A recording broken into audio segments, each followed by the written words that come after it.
Hari ini gue bakal bahas 3 kebiasaan yang bisa membuat seseorang menjadi sangat-sangat kaya. Kerja keras itu tidak semerta-merta nentuin seseorang itu bisa jadi kaya banget apa enggak. Habit yang pertama adalah investasi diri sendiri. Investasi terbaik adalah investasi leher ke atas. Mempelajari hal baru ini nggak harus selalu lewat beli e-course, ikut seminar, ikut kelas-kelasan. Gak harus selalu begitu. Tapi untuk apapun yang bisa memberikan kalian ide baru, insight baru, pembelajaran baru, bisa jadi itu dengan ngajak ngopi, ngajak makan siang, expert-expert yang kalian kenal. Kalian traktirin kopinya, traktirin makannya. Yang kedua, kita akan masuk ke faktor lingkungan. Kalau 5 orang terdekat kalian ini maling besi, ya kalian ujung-ujungnya bakal jadi maling besi. Kenapa ada orang mau ngeluarin duit ratusan miliar untuk beli rumah? Jawabannya itu satu, lingkungan. Karena kalau kita terjebak di lingkungan yang buruk, ya itu sangat menguras energi, teman-teman. Jangan pernah takut untuk nge-cut off orang-orang yang negatif. Kita masuk ke poin ketiga. Setelah gue lihat dan banyak berteman dengan orang-orang yang super tajir, ya, gue sadar ada 3 hal yang tidak diajarkan di sekolah, tidak diajarkan juga oleh banyak orang tua, tapi ini bisa jadi alasan kenapa seseorang itu bisa jadi kaya banget. Dan yang gue yakin bakal mengagetkan adalah kata kerja keras itu nggak bakal ada di 3 poin ini. Alasannya karena menurut gue kerja keras itu tidak semerta-merta nentuin seseorang itu bisa jadi kaya banget apa enggak. Karena gue yakin mungkin banyak dari kalian yang kenal ya dengan orang-orang yang kerjanya udah keras banget, giat banget ya. Kerja dari pagi sampai malam, kurang tidur, besok kerja lagi gitu ya. Tapi kenapa nggak kaya-kaya? Sedangkan banyak juga orang-orang yang kayaknya hidupnya santai-santai aja, tapi tiap tahunnya kekayaannya itu bertumbuh. Hari ini gue bakal bahas 3 kebiasaan yang bisa membuat seseorang menjadi sangat-sangat kaya. Habit yang pertama adalah investasi diri sendiri.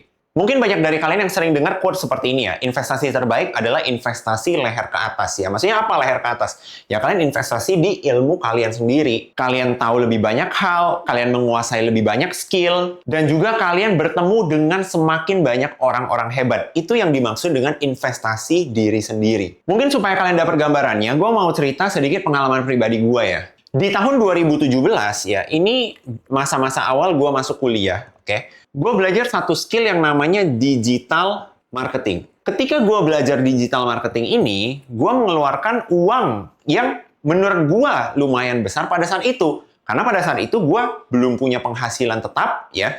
Gue juga masih anak kuliah, gue harus mengeluarkan biaya sampai dengan 10 juta rupiah. Ini untuk membeli e-course dan ikut seminar. Pada saat itu, 10 juta ini menurut gua angka yang sangat-sangat besar. Sekarang coba deh, kita pecah 10 juta ini menjadi 2 opsi. Anggap aja opsi pertama, gua investasikan 10 juta ini ya ke suatu saham, oke, yang bisa ngasih return 20% per tahun. Kalau kalian benar-benar mendalami investasi, return 20% per tahun ini udah sangat besar. Artinya di akhir tahun 10 juta gue ini bakal jadi 12 juta. Nah, tapi untungnya pada saat itu, gue memilih untuk menginvestasikan 10 juta ini ke diri gue sendiri dengan ikutin e-course digital marketing dan juga seminar. Ya.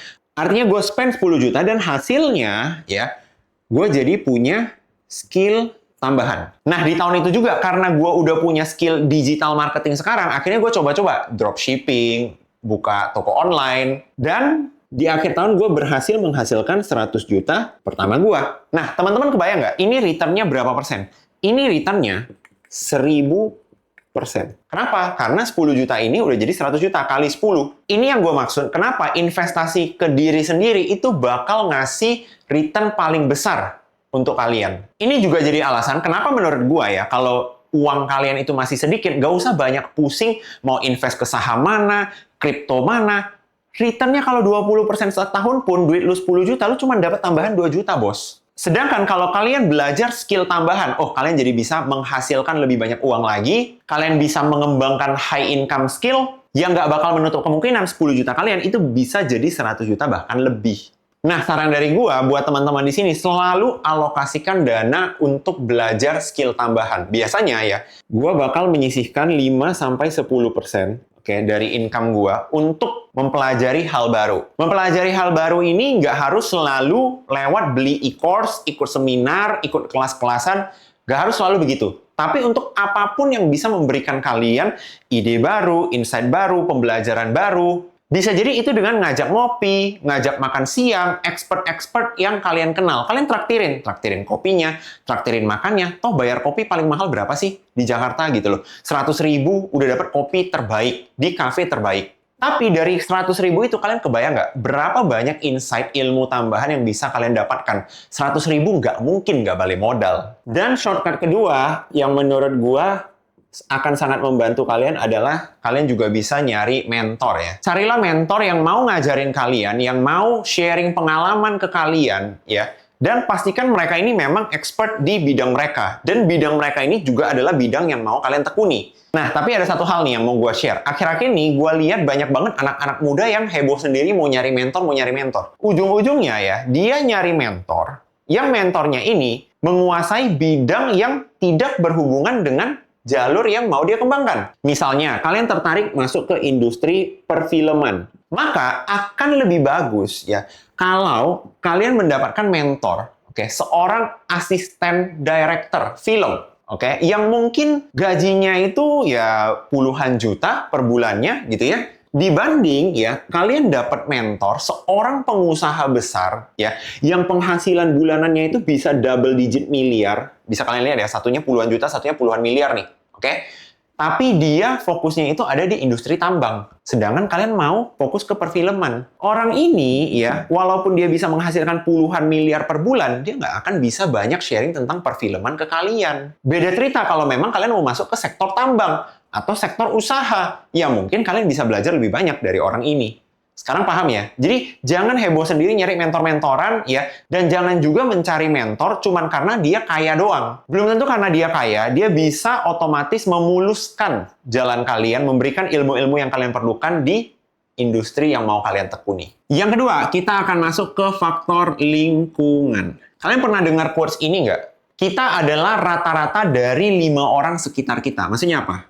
Anggap aja ini kita nih. Nah, terus di sekitar kita ada 5 orang terdekat. Kalau 5 orang terdekat kalian ini maling besi, ya, tahu ya maling besi ya, yang malam-malam itu ngambil besi-besinya orang, ya kalian ujung-ujungnya bakal jadi maling besi. Kalau misalnya 5 orang sekitar kalian ini seorang pengusaha yang memang mau mengembangkan industri usaha di Indonesia, maka kalian juga nantinya akan menjadi pengusaha yang jujur. Kalau 5 orang sekitar kalian ini adalah pengusaha yang besar karena korupsi, nyuap, mungkin tambang ilegal, ya kalian ujung-ujungnya akan kebawa ke sana juga. Jadi kita itu adalah rata-rata dari 5 orang di sekitar kita. Makanya kalau kalian lihat, kenapa orang-orang kaya itu sangat menjaga lingkungan mereka dan lingkungan dari anak-anak mereka. Kalian pernah dengar nggak? Ada sekolah di Jakarta yang tiap tahunnya ya biaya sekolahnya itu ratusan juta. Yes, nggak salah. Teman-teman, coba kalian bayangin ya, ada sekolah yang untuk anaknya bisa bersekolah di sana, biaya sekolahnya itu ratusan juta per bulan. Kalau kalian hitung aja, gitu ya, ada orang gaji standar lah, misalnya 8 juta gitu ya, kalian kali 12 bulan, juga belum bisa bayar uang sekolah dari anak ini. Nah, pertanyaannya, kenapa ada orang mau bayar uang sebesar ini supaya anaknya bisa sekolah di sekolah ini? Jawabannya itu satu, karena dia mau menjaga lingkungan sekitar dari anaknya. Terus kemarin sempat viral, ada rumah, ya, pas banget di deket area gua nih, di BSD, kalian bisa nyari itu. Lebih dari 100 miliar dan laku, ya. Dan ada yang booking. Yang lebih murah, versi lebih murahnya itu sekitar 70 miliar kalau nggak salah, dan itu udah di booking habis. Kenapa ada orang mau ngeluarin duit ratusan miliar untuk beli rumah? Jawabannya itu satu, lingkungan. Simpelnya gini teman-teman, kalian bayangin ya, kalau dia bisa beli rumah ratusan miliar, ya di satu klaster, ya, ini rumahnya nih. Artinya apa? Tetangga sekitarnya itu kan juga orang-orang yang mampu beli rumah ratusan miliar dong, bener nggak? Atau setidaknya yang ini 100 miliar, yang ini 70 miliar deh, nggak jauh-jauh banget. Bener ya? Nggak bakal ada tiba-tiba di sini nih, ada rumah ya warnanya hijau, ya nggak tahu kenapa banyak yang bilang kalau rumah warna hijau itu ada istilah hijau miskin. Ya gue juga nggak tahu, tapi karena gue banyak nonton TikTok jadi tahu. Nggak bakal ada tiba-tiba ini nimbrung di sini nih. Paham ya? Nah, jadi mereka ini sangat menjaga lingkungannya mereka. Tiap pagi mereka jogging nih, jogging, jalan pagi, ketemunya juga orang-orang yang punya rumah ratusan miliar. Lagi nongkrong gitu ya, lagi duduk, ngerokok gitu di luar rumah, lewat tetangganya, oh ini yang rumahnya 70 miliar. Jadi lingkungan itu sangat-sangat penting. Oke? Ini belum lagi kita bahas rumah sakit. Ada juga rumah sakit yang memang sangat-sangat mahal. Kenapa? yaitu sistem filternya, teman-teman. Kenapa ada rumah sakit yang ya udah masuk pakai BPJS mungkin ya udah bisa gitu. Ada rumah sakit yang dibuat mewah banget, tapi biayanya super mahal. Jadi setelah gue bertemu banyak orang-orang kaya, wah ternyata mereka sangat menjaga lingkungan mereka. Jadi mereka itu kadang ya teman-teman, banyak di antara kita itu ngira mereka sombong. Oh dia cuma mau berteman dan bergaul dengan sesama orang-orang kaya. Setelah gue banyak ngobrol dengan mereka, gue sadar mereka itu sebenarnya bukan sombong. Tapi mereka mau memproteksi diri sendiri, mau memproteksi lingkungan mereka sendiri. Karena kalau kita terjebak di lingkungan yang buruk, ya itu sangat menguras energi, teman-teman. Kalian bayangin ya, gue yakin orang-orang di sini itu nggak bakal tuh ada pembahasan seperti ini. Aduh, iya tuh kemarin si A ngutang sama gue 500.000 sampai sekarang belum dilunasin. Nggak mungkin. Atau dia ngatain tetangganya, ih lihat tuh si rumah nomor 12 baru beli kulkas baru. Padahal nggak pernah keluar rumah, pasti ngepet. Nggak mungkin, mereka nggak bakal membahas hal seperti itu. Yang akan dibahas apa? Opportunity apa yang bisa dikerjain bareng, gitu ya. Industri landscape bisnis sekarang itu lagi seperti apa? Perkembangan peraturan dan regulasi di Indonesia itu kira-kira bagaimana mereka tetap bisa bertahan? Itu yang bakal dibahas oleh mereka. Nah, sekarang pertanyaannya, kok gua kan belum kaya nih, belum bisa beli rumah ratusan miliar, belum bisa tinggal di klaster yang isi rumahnya itu puluhan sampai ratusan miliar. Tenang, gue juga masih seperti itu ya. Pertanyaannya bagaimana kita bisa menjaga ya lingkungan kita itu supaya tetap positif, oke? Yang pertama, kalian harus pasang filter. Jangan pernah takut untuk nge-cut off orang-orang yang negatif. Nah, itu hal yang selalu gue tanemin dari dulu. Jadi gue itu tipe orang yang tidak malu-malu untuk ngeblok orang. Banyak teman-teman gue udah pernah gue blok soalnya. Kenapa? Karena tiap kali gue buka story-nya mereka, tetap ngeluh. Gitu loh. Aduh, lagi panas ngeluh, lagi hujan ngeluh, pajak naik ngeluh, pajak turun ngeluh, semuanya ngeluh. Akhirnya apa? Ya udah di-blok. Teman-teman bayangin ya, dengan satu tombol sihir itu yang namanya blok, maka selamanya kalian akan terbebas dari energi negatif orang-orang itu. Ya, jadi teman-teman di sini jangan pernah takut untuk nge-cut off orang-orang yang membawa efek negatif ke hidup kalian. Ini adalah filter kalian. Ini seperti kalian melindungi diri kalian sendiri. Kalau kalian merasa ya orang yang punya ratusan miliar ini pinter ya dengan tinggal di klaster mahal untuk memproteksi diri mereka. Kenapa kalian merasa melindungi diri kalian sendiri itu bukan suatu langkah yang pintar? Paham ya? Nah, yang kedua, bagaimana caranya aku bisa mencari lingkungan yang positif? Aku sekarang lagi terjebak nih, Aku mau jadi pengusaha. Tapi orang-orang di sekitarku, waduh, semuanya itu bangun pagi, main Mobile Legends sampai malam. Udah gitu nggak bisa jadi pro player lagi. Jawabannya adalah kalian bisa nyari yang namanya komunitas. Mau itu komunitas online, mau itu komunitas offline. Ya, mungkin buat kalian ya akan lebih mudah kalau kalian mulai dari komunitas online dulu. Karena sekarang, gue yakin ya, semua hal itu udah ada komunitasnya. Ya, pengusaha online ada komunitasnya. Clipper ada komunitasnya. Itu di Clipo tuh, teman-teman bisa langsung join. Kita ada komunitas Clipper buat teman-teman yang mau menghasilkan dari Clipper gitu ya.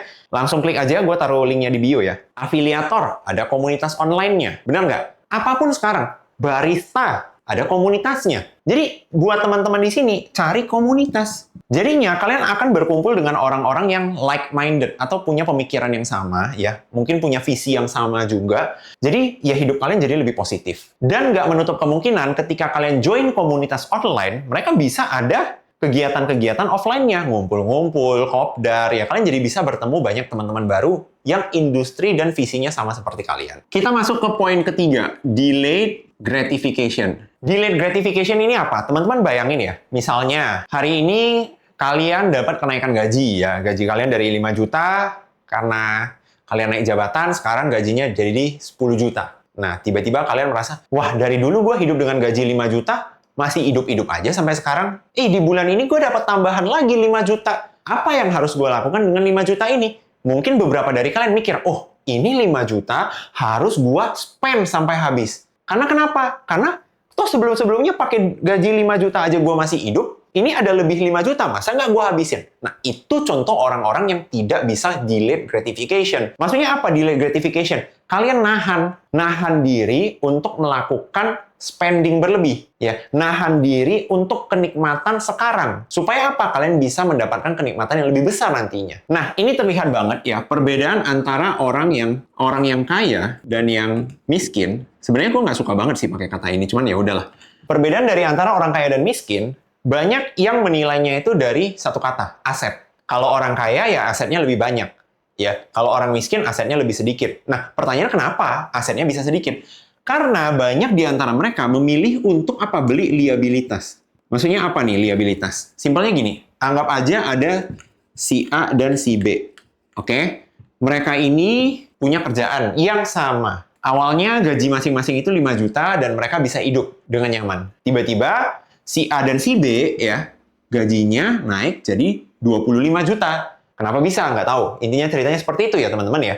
Jadi 25 juta. Berarti si A punya tambahan 20 juta, si B punya tambahan 20 juta per bulannya. Anggap aja 5 jutanya tadi itu tetap bisa mereka pakai untuk kehidupan sehari-hari. Nah, si A ya orangnya itu bisa delayed gratification. Oke, yang dia lakukan adalah dia menginvestasikan 20 jutanya ini ya ada ke ilmu, ada ke instrumen investasi, ada ke koneksi, relasi, dan lain-lain. Oke, ini semua hal-hal yang kesannya nggak keren, gitu loh. Kamu beli kelas 1 juta, 2 juta, 10 juta, itu bukan hal yang bisa kamu pamerin di story Instagram, paham ya? Kamu investasi saham, dapat dividen. Itu bukan sesuatu yang bisa kamu pamerkan juga kan. Si B, dia ini nggak bisa delayed gratification. Udah 20 juta, wah mentokin. Beli skin Mobile Legend, upgrade HP untuk main Mobile Legend, gitu ya. Terus ngedonasi-donasiin live streamer yang dia sukai. Supaya apa? Supaya bisa di screenshot, diposting di story. Akhirnya apa? Di bulan depannya, oke, si A udah punya aset tambahan 20 juta.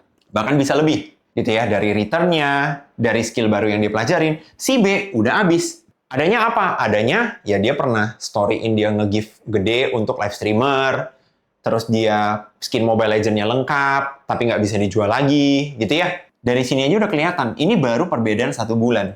Kalian fast forward ini ya, percepat ini 10 tahun, udah seberapa besar gap-nya? Kebayang ya teman-teman ya? Nah, jadi ini adalah arti dari delayed gratification. Tapi jujur teman-teman, emang sulit gitu ya melatih yang namanya delayed gratification. Kadang kita itu kalau misalnya tiba-tiba nih ya penghasilannya bertambah, gaji naik, atau dapat uang kaget gitu ya, misalnya dapat project terus kita kerjakan gitu ya, dan nilainya besar. Kadang itu nggak ketahan gitu, pengen banget beli sesuatu. Nah biasanya gue bakal terapkan ini. Gue ada 48 hour rules ya, di mana ketika gue mau beli sesuatu, gue akan tahan dulu paling lama itu 48 jam. Paling lama 48 jam, gue mikir, gue bener-bener nggak mau ini. Jangan ketika kalian lihat, misalnya, kalian datang, kalian lagi pengen banget beli sepatu nih, terus kalian lewat, ada toko sepatu, favorit kalian, brand favorit kalian, lagi diskon 10%. Langsung tuh, udah, nggak peduli, langsung beli aja. Kalau gue tetap akan menahan 48 jam. Kok kalau 48 jam lagi diskonnya udah nggak ada? Ya udahlah, paham nggak? Ya udah berarti emang bukan jodohnya gue beli sepatu itu, kan nggak mati juga karena nggak beli sepatu, bener nggak? Ya, tapi 48 jam ini tetap akan gue tahan. Kenapa? Karena biasanya setelah 48 jam kita baru sadar, oh iya ya, kayaknya nggak penting-penting banget juga beli itu. Dan kalian juga harus bisa bedakan kebutuhan dan keinginan yang jujur. Kalau kebutuhan udah jelas lah ya. Misalnya, rumah kalian gentengnya bocor udah dari 6 bulan yang lalu. Gitu kan. Kalian tidur, airnya netes, terus jadi nggak bisa tidur, besoknya nggak bisa kerja.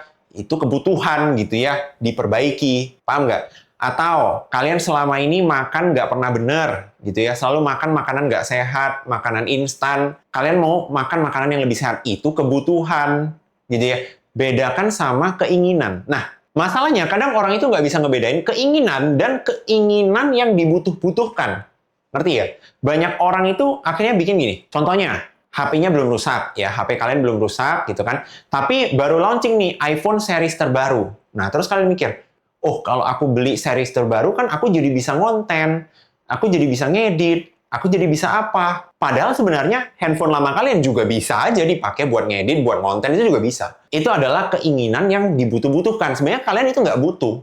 Kalian mau. Karena kalian mau, kalian menipu diri sendiri bilang butuh. Nah, itu juga yang biasanya bikin orang gagal delayed gratification. Nah, untuk merangkum ini semua ya, kira-kira inilah 3 habit yang sering banget gue lihat selalu ada ya di orang-orang kaya yang gue temui. Gak cuman mereka mau investasi ke diri dan ilmu sendiri gitu ya, mereka menjaga banget lingkungan dan orang-orang sekitar mereka, ada filter yang selalu mereka pasang supaya orang-orang negatif itu nggak mendekati mereka, dan yang paling penting ya, mereka juga jago banget delayed gratification. Mereka nggak peduli ya, mau dianggap orang nggak punya duit, mau dianggap orang nggak keren, nggak apa-apa. Yang penting asetnya bertumbuh dan kekayaannya bertahan. Kira-kira itu aja yang mau gue share hari ini. Kalau kalian suka nonton video ini, sebelumnya gue juga sempat bikin video di mana gue mengcompile ya 3 pelajaran keuangan termahal dari tamu-tamu podcast yang pernah datang ke The Inner Circle. Gue yakin ilmu-ilmu di sana itu juga bakal bermanfaat untuk kalian. Buat kalian yang mau nonton, bisa langsung klik video itu. Terakhir, jangan lupa subscribe ke channel ini supaya gue makin semangat sharing ilmu-ilmu gratis seperti ini. See you on the next video.